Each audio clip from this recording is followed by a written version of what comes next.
Welcome, everyone. So glad you could all be here tonight to be part of the first of a three-part series called Necessary Conversations. I'm Barbara McNabb, and I'm the Executive Director at Staying Put, and I'd like to thank the library for being the co-sponsor tonight. We actually sat down about, 6 or 7 months ago and said, why don't we put together a program that will deal with some of the issues that are related to aging and conversations between parents and what we call their adult children, and this program is born out of that. So I also want to just introduce quickly some of my co-workers. Nick Holzberger is our Director of Member Services, and then my boss, Judy Bentley, she's the board president at Staying Put in New Canaan, and Kathy Collins over here is our Director of Member Resources, as you can see, also a member of the panel. So we also have a couple other board members here too, Janet Leone, Kathy Irwin. Thank you guys for coming as well. So I just want to give you a little bit of background. We have a wonderful panel. We're a very distinguished panel, and we're very delighted to have them here, and I'm going to introduce them in just a minute, but I wanted to give you just a little bit of background on how we ended up getting here today.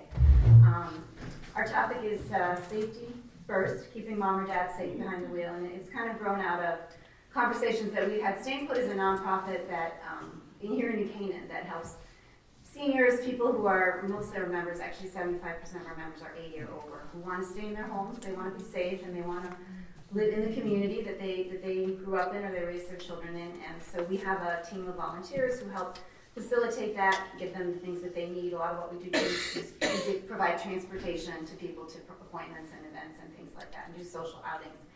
But over the years, we always find that we have conversations with adult children and then also their parents. But for example, last spring, one of our lovely members called me and said, "Barb, I'm okay, just a little bit of an injury, but please don't tell my daughter." And so you step back and you say, okay, well, there's some conversations here that need to happen that maybe we need to try and help facilitate, and that's really kind of where this came out of. And when we sat down with Crystal at the library, Kathy has been the instigator behind the whole program. We said, well, what are the topics that we think are really important? And driving, of course, was at the top of the list. So I'm just going to give you a couple of pieces of information. 36% of adult children polled by the National Safety Council said that talking to their parents about the need to stop driving would be harder than discussing funeral plans or selling the family home. So you got to think about that for a minute, right? I mean, obviously, this is just a really difficult conversation to prepare for. But our goal tonight is to try to identify some positive ways to approach it. And so I'm just going to now introduce our panel. We're very lucky we have our New Canaan Police Chief, Leon Krolikowski, Dr. Craig Olin, who's an internist at Stanford Health Medical Group, Tim Brown, who's president of Brown Bear Shed Insurance right here in town, and Kathy, who I mentioned is a staff member, but also she's getting her degree in geriatric social work in June. No, May. So just going to ask everybody to just, maybe what we'll do is everybody will share stories for a few minutes and kind of share their advice, and then we'll save some time and open up to questions, because I'm sure many of you have questions.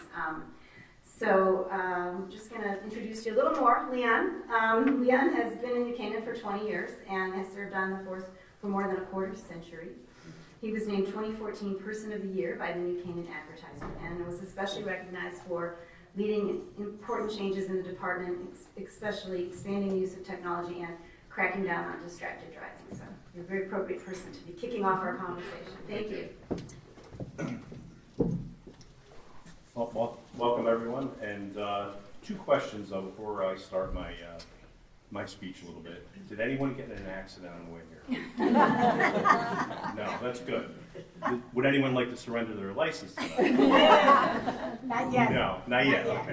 Okay, so that's good. So I have a professional and personal experience with this issue. Professionally, more often than not, we deal with folks who are lost and or get in accidents, multiple accidents or serious accidents, and they just don't know how it happened. And in those circumstances, we will take the person's license and we will submit it to DMV, and DMV will hopefully do a retest, and we'll check and make sure that this person is safe to drive. And personally, I have a family member who had some medical issues and shouldn't have been driving, and it was very difficult. This person actually hid extra sets of keys and would drive when we didn't know they were driving. So it got to the point where we had to actually take the vehicle away. And it may come to that. That may be necessary. And I can't say this is easy to deal with, but it's critical. And coincidentally, just the other night, our officers later at night had somebody that was lost up on 123, an older person from Staten Island. And the person seemed just to need directions. So the officers gave off the gentleman directions and followed the gentleman to the Merritt Parkway. Unfortunately, the gentleman started swerving and almost hit a telephone pole. So the officer stopped the gentleman, determined that he wasn't safe to drive, contacted a family member, and in fact, the family member said he has dementia and he shouldn't be driving and he was lost, which is very common. So that's kind of a warning sign. If you have a family member who's continually getting lost, doesn't know where they are, that's a real warning sign that you want to intervene and do something and make sure they're safe to drive. If they're getting in accidents, if they're getting stopped by the police, if they're just, that their driving behavior just isn't what it was. And like when I have a 16-year-old who just got his license, and I'm concerned about him driving, right? And he just doesn't have the experience, but he's got the reaction time, he's got the ability to stop from just getting into an accident. Think about how long everyone here has been driving, and think about the just almost gotten in accidents you had over the course of your life, right? Many, many, many, thankfully, right? Unfortunately, when you get older, your reaction time slows, and you just can't stop yourself from getting in an accident. And it's not an easy conversation to have. And if you ever have a circumstance where you're having a lot of difficulty, give me a call, and we'll help you, and we'll try to negotiate that, and we'll try to figure out a plan, the best way to intervene, and the best way to stop, frankly, a tragedy from happening. We've had people go over stone walls and didn't realize how they went over the stone wall, hit multiple vehicles, and there was an accident in Stamford a couple of weeks ago. An older driver struck multiple cars in a parking lot, and I believe one of the persons that this driver struck is critically injured now. So those are just kinds of things that can happen, and no one wants to give up their license, right? I mean, everybody wants that freedom, but there comes a point when you'll see the warning signs. And some of those are in the little brochure that I put together. If you see their driving behavior, they have trouble changing lanes or drifting lanes. They have trouble judging distance. They're not using turn signals. New dents or scratches in the car, that's a big one. Look at their car. If there's scratches or dents there, ask how they happened, and you'll probably get an excuse. But you need to look into that. It's really critical. And if they're not stopping at stop signs or red lights, that's another warning sign. Hitting fences, mailboxes, more warning signs there, and increase in traffic violations, and just getting lost. And that's something we see most frequently. People get lost and they just keep driving and driving and driving, sometimes from other states, and they just don't know where they are. And that's something where we will intervene and we will take the license and make sure that they do get re-examined. But it's not easy. And there's something new in Connecticut now called a limited license, and a physician can sign off on a form and can limit the person's license. For example, limit them to just driving during the day. And some people self-limit and do that, but you need to be really careful about that, in my opinion, because if they're just capable of driving during the day, certainly their skills are less than what they were before. And driving is a very complex skill, and lots of bad things can happen when you're driving a car. So at some point, you may need to make a difficult decision with your family member and just stop them from driving and provide alternate forms of transportation and take the vehicle away. I mean, that it may come to that.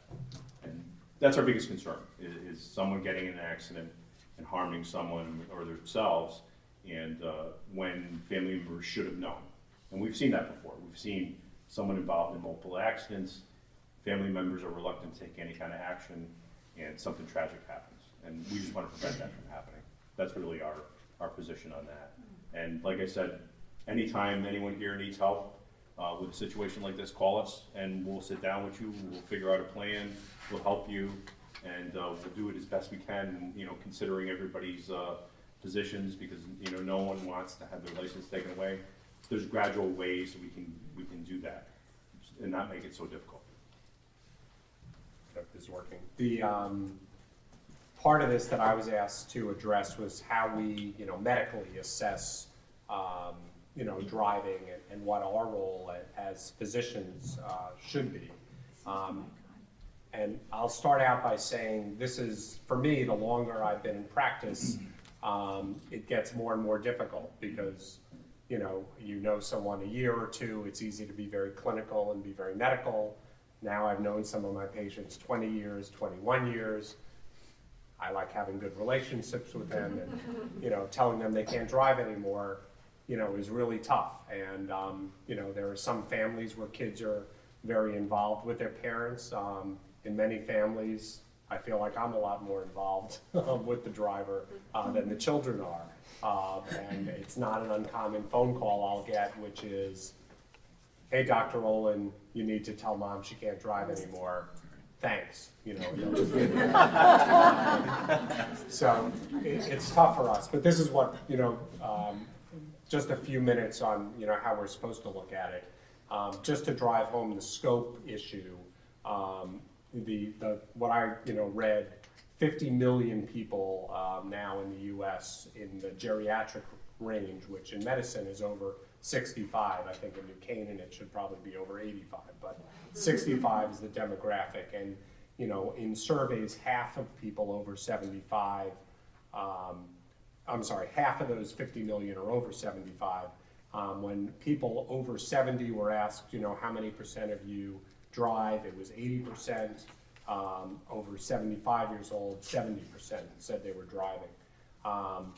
And this is just data, so no judgment, but in the population over 75 is involved in more fatal accidents than any other age group except for teens. However, if you look at what group has the most accidents, violations, and fines, it is the over 75 group, even more than teens. There has been some movement nationally to try and legislate this. California, which was probably the most aggressive in this measure, it's actually already 17 years ago, there was a proposal to pass a law requiring all people over the age of 70 to have a road test, hearing, vision, etc., and it failed in California. But every state has kind of different laws. Our state is pretty loosey-goosey about this. It's kind of, if someone reports you or you get pulled over, you're in trouble. But other than that, I think vision testing is required at a certain age, and you can't get a license for more than 2 years at a certain age. But there's no road test, there's no hearing test, there's no field of vision test, which I'll come back to in a minute. The other side of that is to realize that most older adults drive very safely. Far and away, the majority do not get into accidents, and I think that's partly because people self-regulate, as was mentioned. People stop driving in horrible weather, they stop going out late at night, they don't, go to places they haven't been before, and by doing that and also driving at a time when they're not going out in rush hour, the roads are quieter, so this can be done safely. And in medicine, we like to say age isn't a disease. So we don't like to say at this certain age you shouldn't be able to do something. It's really something that's based on an individual's abilities and their skill set and their diseases, not on what their numerical age is. So just a couple of the medical conditions, some are self-evident, but the things we think about, people who have horrible heart disease, who get angina all the time, probably something, to think about.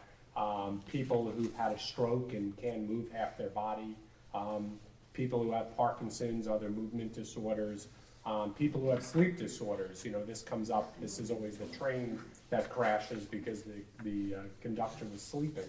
But this can happen when you're driving your car. You have sleep apnea, you go out to drive in the morning and you fall asleep. That's any age, obviously. Medications and alcohol, I think, are important for anyone. There are a lot of people who take Ambien, a lot of people who take Ativan, Xanax, and alcohol works pretty much the same way. So as people get older and their motor skills decline, when you add a pill for anxiety, you have a glass of wine at dinner, someone who's perfectly okay to drive at 90 years old, add a Xanax, add a glass of alcohol, not a good idea. Not a good idea at any age, but the impairment more so. And, you know, some of the other things, you know, social questions, you know, as was mentioned, getting lost, that's a pretty bad one. You know, if it's someone who gets lost all the time because they're just a scatterbrain, you know, but people who used to know how to get places and can't find them anymore, that's something that really has to motivate you to do something. Vision is, you know, something we were talking about before. People get cataracts, people get macular degeneration, but that loss of peripheral vision is really important. And you know, now cars are able to compensate for this some way. You know, I was taught, you know, look in your mirror, put your blinker down, look over your shoulder. People can't turn their head, they can't do that. But now the cars, if someone's in your blind spot, you know, a lot of the cars will beep at you. So some of these things can be compensated for, but they need to be thought of. I think, you know, the final point is that we have to communicate. And I think the physician, like the police, can be your ally, but we're also in a tough position, as I started out by saying. We don't want to do this to people, but I certainly understand it's my job. And if I mentioned before, you know, someone came in to me and I'm going through their history and I said, oh, I see you saw the ophthalmologist. And they said, well, yeah, he told me I'm legally blind now. Well, how did you get here? Oh, I drive, but I don't do it during the day. I'm going to do something about that. I have to do something about that. But I think, you know, as was mentioned, you know, there are a lot of ways to have this conversation. We never want to take something away from someone. We realize how important this is, but having someone dead because we let them drive isn't a great outcome either. Last point I'll make is, you know, sometimes when this is really tough to do, even if I know someone shouldn't be driving, rather than being the bad guy, I put in the packets a thing for the Burke Driver Assessment Program. There are special subspecialties of occupational therapists who are trained to evaluate people. There's a cognitive part where, you know, they kind of see how oriented people are. There's a part of the test where they just kind of drive in a simulator, and then if everything goes well, they'll actually take the person out on the road. And this is definitely the best way to see if people are safe driving. So in my research for this, I learned, which I didn't know, Norwalk Hospital actually has a similar program, and it's on their website. If you just Google Norwalk Hospital driving, it'll pop up. So those are ways that are kind of take the physician or the family out of saying, you know, mom, dad, you can't drive. You just kind of agree to say, let's do an objective test, and you know, if you're good enough to drive, you're going to pass, and if not, then staying put in a lot of other services can keep people independent and keep them getting where they need to go without putting themselves and others at risk. Thank you very much, Joel. And I know Kathy's going to talk about staying put and transportation, Uber, other applications as well. So Tim Brown is our next panelist, and he is president of Brown Thayer Shed here in town, an independent insurance agency that specializes in protecting home, auto, and other assets. And I know safe driving is kind of a personal crusade of yours, Tim, and you've done a lot of talks with the young people and taking them out, and I know you're talking to some old people too, so we'd love to get your perspective. I don't sit still, so I have to keep moving. Oh, Yeah, it's a tough topic for many, and it's really what do you want to hold on to when you get out of life. You want to hold on to your independence, your dignity, and certainly the ability to drive. It's something they've been doing for maybe 65 years or so, and that's the last thing they want to give up. I've been through a couple of those. Judy knows them both, but I went through with my father-in-law and my mother, and you know, Phil, we took him in to get retested. And he had a couple of TIAs throughout time, but he still had his license, and we took him to get tested at DMV. I took him down there. And he was one of the guys that he just couldn't turn his head, so he always went like this. He didn't even look in the mirror, he just hoped for the best when he backed up, right? So I backed him into the spot at the DMV, saying, okay, we're gonna start off, you know, we're gonna give you 10 points here, but when the guy comes out and takes it, you're on your own. So he's out there, he's in the war, he's in a couple of wars, and he was a fire chief here and all. He comes back, and I figured he's gonna fail, totally fail. He comes in, they're smiling, they're hugging each other, and he goes up to they call him up to do the eye test. And he's in there looking at this little machine up on at the front table, and I think they said, number one, what color is it? Number two, what color? Well, he couldn't contemplate any of that. He just mind didn't work that way. And there's three guys next to him, kept looking at him, he kept missing every one of them.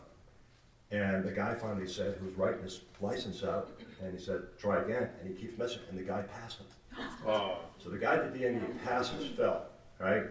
We get in the car, I go, and I'm witnessing this whole thing. So immediately I called the doctor, not this one, but the good doctor, and I said, okay, you gotta take it away. And he did, and you know, it's something they're defensive about, very defensive about. He was okay. He said, why can my friend drive and I can't? Well, you'd have had a couple of issues. So that worked out fine. My mother was a realtor in town for probably 45, 50 years, and she's a tough old broad. And she got very defensive, and she started getting dementia, and she got macular degeneration, but that wasn't that apparent at the time. And she started forgetting how to get to roads, and she knew every road by the back of her hand. So she had problems with that. And so, again, we take her in to Dr.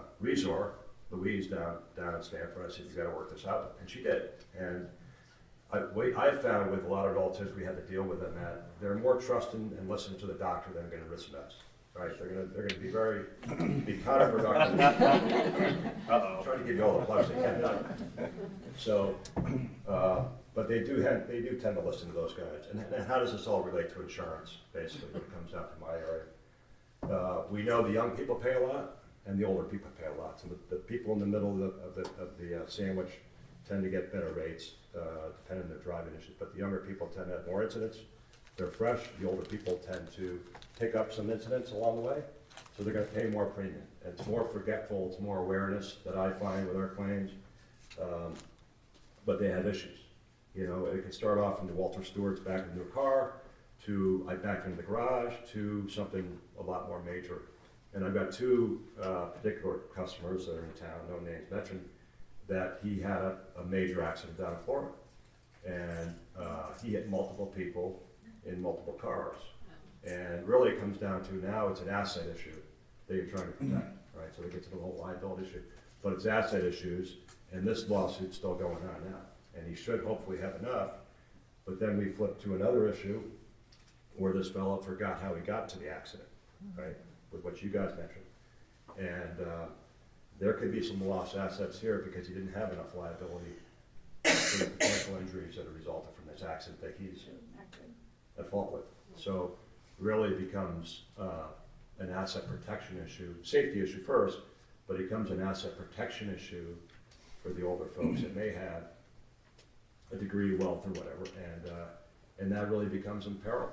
And it could be you or me that does this, but it sort of saddles the young kids because they're gonna have a good old time at times, but then the older folks, they're forgetful, they can't turn their heads like y'all were saying, et cetera. And you know, I just see a lot of lawsuits that we have, and then they're gonna get canceled, and their insurance cancels, and somebody's gonna call me up and get mad at me, and so that's a dicey situation because, you know, why are my rates going high? Well, you're older. Well, I can't say that. So I sort of say it in different ways. So it becomes very difficult, you know, and then, you know, we know the ARP folks, they can't cancel. I think their program, if it's still going that way, because I don't like them, they're a direct writer, but if somebody were to have an ARP, it's basically a continuous renewal situation where they can't cancel like maybe one of your insurance companies you may have. So really it's an asset protection issue when you get older. And you know, it's always me trying to find another reason how I can get rid of their insurance as opposed to me having a discussion, because then it just turns into a Donnybrook and I end up losing somehow. So in any event, so my thing may be more of a Q&A, but I just wanted to give you a couple of tidbits on that. But it's really the liability issues beyond somebody's safety that's really at risk here. Thank you, Tim. Yep. And then just going to introduce Kathy. We already met Kathy. She's works at Stay Put and is very passionate about having conversations like this, but also has some personal experience I think that's relevant. And I think you're going to talk a little bit about transportation options too, right? Yes, Okay. of course. Hold your questions. I'm sure the people have questions. Okay. Really glad everyone's here tonight. That's Thanks not for on. coming. It's not on. Can you hear? It's not on? I think you just have to be the people in the back. Can everyone hear? Yeah. Okay, thanks. Glad you're here tonight. I wished I'd attended a meeting like this years ago. In 2001, my dad was in a car accident with my kids and my mom. He was driving in town on a Saturday morning, and he told the kids and my mom that he could not stop the car. In hindsight, we think he probably had a TIA and was mixing up the brake and the gas pedal. So what stopped them was hitting a building. Now, my kids were all okay, and my mom had some broken ribs, but my dad ended up with a traumatic brain injury. So at 77, having worked his whole life and still working, he ended up going from working 6 days a week to needing 24-hour custodial care. So being here tonight gives you an opportunity to prevent something like that from happening to your loved one and to your family. And so for that, I'm really thankful that you're here. I know they've discussed some of the statistics, and they're certainly daunting. There's more and more of us getting older every year, and this problem is just going to increase. But there's ways to work around it, and that's what we're trying to address this evening. As Dr. Olin had said, age alone is not a predictor of poor driving skills. Most older drivers recognize and avoid situations where their limitations put them at risk. So you shouldn't just assume your parent can't drive because they're 85 or 90. What you want to think about as well is their health. And in that, you would like to have discussions with your parents where you're talking about what medications they're on, what health issues they may have, to determine if either of those could be affecting their driving. You might have someone who's on a medicine that makes them sleepy. Well, if they take it at night when they're going to bed instead of in the morning, that would be safer for them if they're then going to be driving during the day. Also, making sure that they maintain their safe driving skills. Well, how do they do that? The same way we would do it. You exercise, you sleep, you get enough sleep, you eat well, you go for regular checkups at the doctor. But as you're getting older, it's also important for you to help your parents remember to go get the vision tested, get the hearing tested, because those are also important things to have and keep when you're driving and you're older. So how do you begin these conversations? Well, I would start by asking if they have any concerns themselves about their driving. They'll probably say no.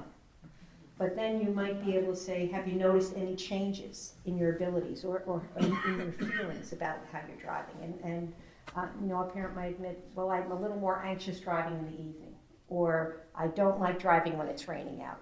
And these could be indications that you might want to talk to them about changing their driving habits a little bit to accommodate and adapt to their changes in abilities. So driving during the day as opposed to driving at night, driving at times when it's less busy, taking local roads as opposed to driving on highways. And when you get to the point where you realize, you or your parent realizes that they shouldn't be driving anymore, make sure that you remember that they're your parent and not your child, that you don't lecture, you don't yell, you don't start with, you need to stop doing that like you would with your children. It would be more that you're concerned. I'm concerned about your driving. I've noticed that your reaction time's a little slower. We need to address this for your safety and for the safety of others. So when parents stop driving, the stakes are pretty high.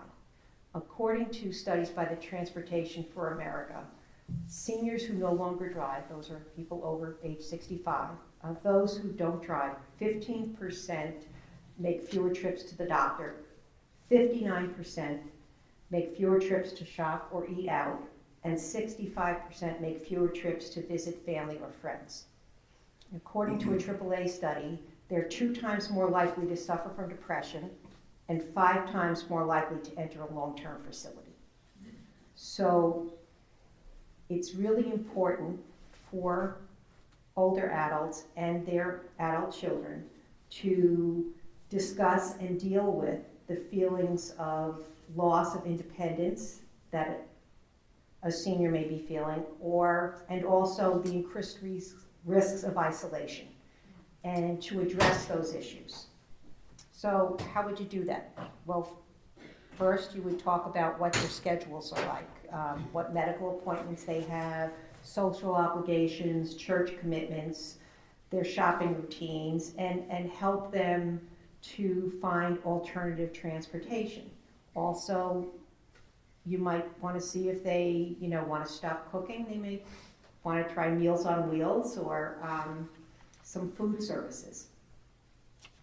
One idea also could be something like Uber, where you could create a family profile and invite your parent to join that. My husband just did that with my mother-in-law, and she was all excited about that. But before she joined that, we had gone on some Uber rides with her, so she was already comfortable with the service. And that's something I would recommend that you would do as well. As far as local services, if your parent lives in New Canaan, they're lucky enough to have several resources available in town. First that I would point to is, of course, Staying Put. And we're a nonprofit, volunteer support organization dedicated to giving older adults the means to stay safe and active within the community. And part of that is our members are offered up to 3 round-trip rides per week to doctor's appointments, dentist, food shopping, whatever they may need. And then we provide other services as well. Another service in the town that does provide rides is the Get About. And generally, for a non-medical ride, they will charge $3 one way, but I shouldn't say charge. They strongly suggest that you contribute $3 if you're taking a ride with them. And when people are first giving up driving, it can be a kind of scary thing to do. So something that I think would be really helpful would be to accompany your parent the first time they're using the Get About, or show them how to use Uber and go with them on an Uber ride, or go with them the first time they're taking a ride from a volunteer with Staying Put, and hopefully make the transition a little bit smoother. Thank you.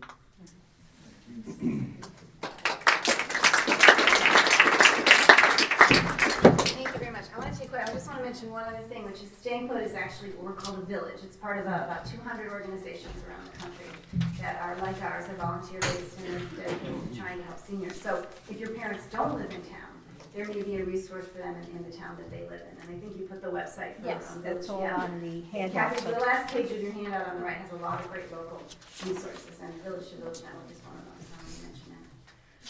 Okay, can I open it up? Does anybody have a question? Anybody want to? Brave enough? Lee. I guess for the Chief Golgowski, people can come in contact with you all in at least 2 ways I can think of very quickly. One's a moving violation, and the second is an accident. And the question is, if the driver, assume the driver has none of the conditions that you all have recited very, very well, but basically they were pulled over for a moving violation or part of an accident. Those 2 things can happen to people of any age. But when your officer finds that they're a senior, do you treat them any differently? What do you do? No, I would say we don't treat anyone any differently. It really depends on the circumstances and the driver's behavior. We've had younger people who were acting unusual, if you want to call it that, and usually that's a substance issue, but sometimes there's mental health issues, and in that instance we intervene. So older folks, we determine based on the circumstances, are they a frequent flyer, are we stopping them a lot, because we can look at data and we can determine if they've been stopped a lot recently. Are they in multiple accidents recently? And that does happen on occasion. In those circumstances, sure, we put all the facts together, and then we determine, okay, this person probably should not be driving, it should be retested. But merely because you're of a certain age, we don't assume that because you're speeding, because you went through a stop sign, or because you were in an accident, that you're no longer fit to drive. I think the biggest indicator, frankly, is when someone is in an accident and we ask them what happened, and they have no clue what happened. They don't even know how they got there. That's a big indicator for us. So the act of pulling their license is preceded by a test, is that it at the DMV? Well, it's based on the officer's judgment and the facts and circumstances, and the officer will take the license, will fill out a form, send it to DMV, and then DMV will contact the operator, and will determine what sort of test is appropriate. And if the person passes, great. If not, frankly, my experiences with DMV aren't great, like the doctor said. Sometimes they feel too sorry for people that shouldn't be driving. And, you know, the other dilemma here is, our officers don't necessarily love giving tickets to older drivers either. So sometimes that contributes to the problem, because someone may be stopped multiple times, and we want to be nice to people, especially older people, and sometimes that leads to a bad circumstance. Go ahead, Mark, yes. Chief, yeah, so if we're aware that accidents have happened, how do we get that information if they don't remember or not, won't give it to us? If you're aware of that, call us. Call me, and we'll talk about it, we'll figure out a plan, we'll try to intervene. So you'd And, be able to look up. Absolutely, yes. We have access to all kinds of records throughout the state of Connecticut and in other states too. And if it's a reported accident, we can usually find out when it happened, what the circumstances were. And in fact, we can look back and determine if a vehicle has had police contact with any police agency in Connecticut. And we can say, okay, this person had contact in Stamford and Norwalk and in Canaan multiple times over the past several weeks, and we can determine that too. Mr. Fleischer? Where would I go to be, if I felt that I needed to be tested to make sure that I'm still driving properly? What a wonderful parent. Yeah, well, that's a wonderful self-help thing we like to see. I think your doctor might be a first step. No, to an actual driving test. Like, Driving if I test. go over and driving, Did Dr. Owens Yeah. want to?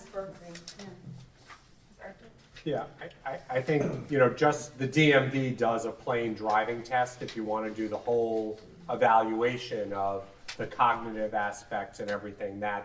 There's in the handout, there's the reference for Burke that does it, and Norwalk Hospital does it as well. actually takes you out and drop. They do, well, first they make sure that you're safe to get in the car, and then they take you driving. But a regular driving school you wouldn't recommend. I don't think the proper expertise is there. Thank you. Sure. This may be in the information, but at what age does Connecticut require drivers, older drivers to be, isn't there like a shorter period of time for renewal of the license? And what do they test? Like, are they just testing your vision? You said there's not a road test? Yeah, I looked at the DMV website today, and I think it was after 65 that you could only get a license for, maybe if anyone in the audience wants to chime in, but I'm pretty sure at some point, I just renewed on 90, 4 years. 4 years. Yeah, Okay. it's random. They actually have done a random system because my. And I think, and there is a required vision test. No. No?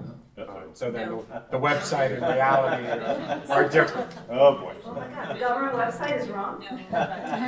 Shock. Another question? If I was given a vision test, You don't remember. I don't remember. You should play Powerball.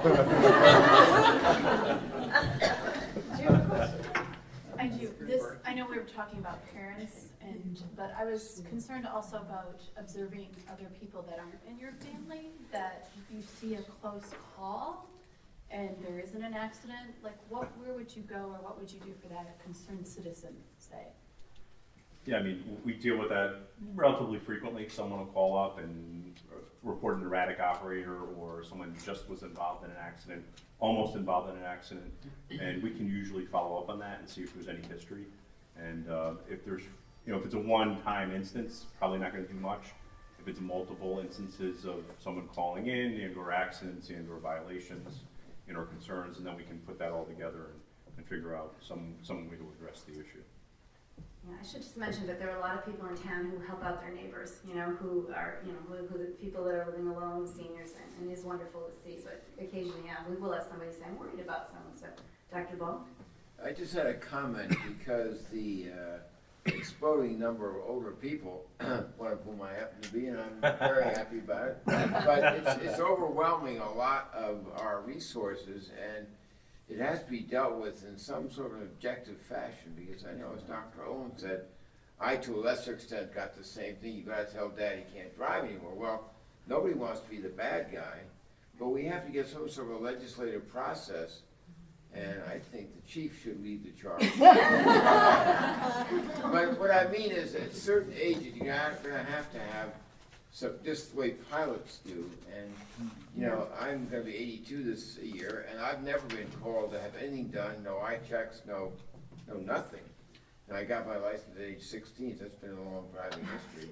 But nevertheless, at some point, somebody needs to say, look, you've gotta get retested. And I think if it becomes a legislative issue, everyone will be off the hook. And if you can get and pass your test, great. If you don't want to take your test, that's sort of like refusing a breathalyzer, then you shouldn't be driving. But I think there needs to be some movement in that direction to get everyone off the hook and getting these seniors, and as everyone's pointed out, many of whom are safe drivers or even safer drivers, and they should be allowed to drive because it's a very critical part of their lifestyle and their independence. And so nobody wants to take that away, but with the increasing numbers, we have to start doing something to level the playing field and get the bad drivers off the road. Are you game for that, Dan?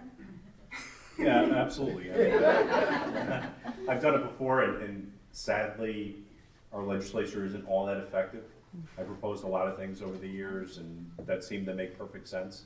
And unfortunately, it's just there's so much red tape, and there's so much backdealing, and deals have to be made for things to pass. Well, ARP is not in favor of these things either. They should be leading the charge in terms of being safe for their constituency. But I will speak with some legislators that I know and ask when it's last was proposed and what the status was and what we can do, and I'm glad to lead the charge on it. How far along did California go on that? Did you say California? Yeah, California, How far along? the bill made it to the legislature and then didn't pass. Right.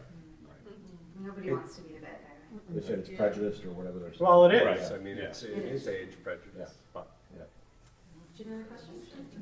Question for Tim. So how much, if there's significant assets, how much insurance is enough? Does a really nice policy? You never know what's enough. I mean, I can tell you that, at least speaking to we're the largest carrier, agent for Chubb in the country, probably heard of Chubb. All right, so we're the largest agent for Chubb for home and auto in the country. And speaking to those folks a couple of years ago, I said, what's your largest payout settlement for a lawsuit in the tri-state? And they had only one that was north of $10 million, which is surprising to me. So I insure probably 3 or 4 billionaires, and I can't get them to take more than $50 million of liability. Where those guys should take more like $100 million of liability and self-insure his 25 homes, which I have a guy that's got 25 homes. He can write a check out of his pocket, but the other part is a little bit different. So if you've got $5 million in assets, it doesn't mean you have to have $5 million in liability, but I think the lower volumes are the more important ones. So people that might have 6 or 7 million, 5 million is probably adequate, right? So it just depends what kind of asset you're trying to protect. And I get into those dialogues with my customers, and I then will show them the variations of limits, increased limits. The higher you go, it tends to get more expensive because the insurance carriers are buying reinsurance, so they're buying insurance in this also. So you would think it would go down, but it doesn't always go down proportionally that way. So it's sort of speaking to whoever manages your insurance needs, you sort of get in that dialogue. But if you've got $5 million in assets, I would say have $5 million.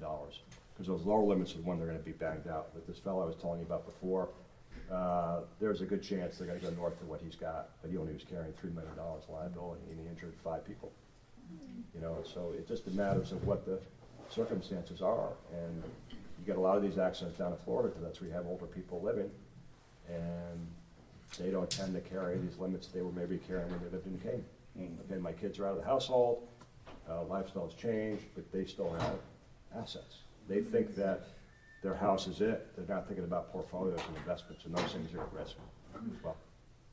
And there was a woman in town here probably 25 years ago, and she wasn't older, but she had an accident, and she didn't have an umbrella, and they lost their house. You can attach all these wages, you can attach house and asset, et cetera.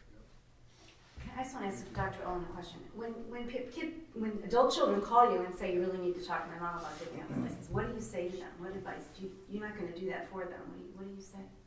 Well, I say it would be helpful if you started the conversation, but a lot of times they won't. They just won't. They just think that's not their job. They're doing their job by reporting the issue, and then the next time if someone comes in for a cold, it's kind of hard to address that. But when someone comes in for their physical, I'm gonna. So you're good about that? I'll you're take gonna try and extra facilitate care it. to have them do. There's something called the get up and go test where they're in a chair and you say, I say I do this on everyone at whatever their age happens to be, get up, walk down the hall, come back and sit down. And then you'll notice that people, are getting up like that, or they're not swinging their arms, or they're going like this. So I'll try and figure it out without, ruining the relationship with the kid. But, if someone calls me and says, I've taken mom's car in 3 times because she keeps crashing into the right side of the garage, I call the patient up and say, hey, look, I got to talk to you about something. Okay. And if the kid gets thrown under the bus, then too bad. You got to do what you have to do.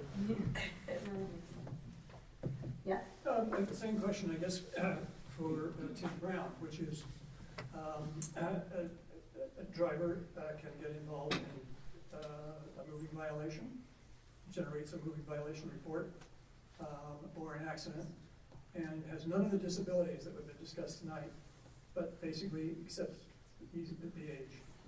What rules do insurance companies pay when it comes to renewal of the policy? They're not going to be prejudiced because of their age. They're going to be prejudiced because of their age on the rate. That's what's going to happen. Their age what? On the rate. So they're paying a higher rate because of their age, but we're also paying a higher rate because we're young. So both sides, as I mentioned before, of the spectrum. But they're filed in the state of Connecticut on when they can cancel somebody. So they can't just willy-nilly say, okay, we got somebody who's 87 years old and he or she had 1 ticket and they had 1 accident. If their filing dictates that they can't cancel you because of that, they can't. Just because you're older, they can't do that. They're going to put a red flag on it, they'll put a sticker on you, and every time renewal comes up, they watch that. But the only effect it's going to have, unless they're filed to cancel you, is your rate structure will climb. Thanks. Does anybody have any other questions? I don't know, anybody in the panel have anything they want to share? Last thoughts? Okay, well, thank you all for coming. This was great, really appreciate it. We have a sneak preview of our next panel, which is in 2 weeks, Wednesday, January 24th. Dr. Sherman Bolt is going to be here, he's here tonight, but to talk about, the subject is Midnight in the ER, do you know what your mom or dad wants? And it's a really, really important conversation, and it's all about legal documents and